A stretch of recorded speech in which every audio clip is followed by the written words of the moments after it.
నరేంద్ర మోడీ పదే పదే టూరిజం గురించి ఎందుకు చెప్తున్నారు? భారతదేశంలోనే తిరగండి తిరగండి తిరగండి అని అంటే, మనం విదేశాలకు వెళ్తే డాలర్లు వాడాలి. ఆ డాలర్లు వాడడం అంటే విదేశీ మార్కెట్. మన దేశపు డబ్బులు ఆయా దేశాలకు వెళ్తాయి.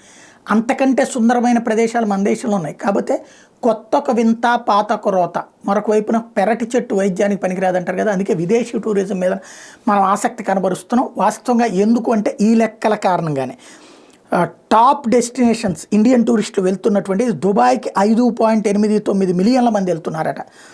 సౌదీ అరేబియాకి 2.42 మిలియన్ల మంది, అమెరికాకి 1.68 మిలియన్ల మంది, సింగపూర్కి 0.99 మిలియన్ల మంది, థాయిలాండ్కి 0.93 మిలియన్ల మంది, బ్రిటన్కి 0.92 మిలియన్ల మంది, ఖతార్కి 0.88 మిలియన్ల మంది, కువైట్కి 0.83 మిలియన్ల మంది వెళ్తూ ఉన్నారు.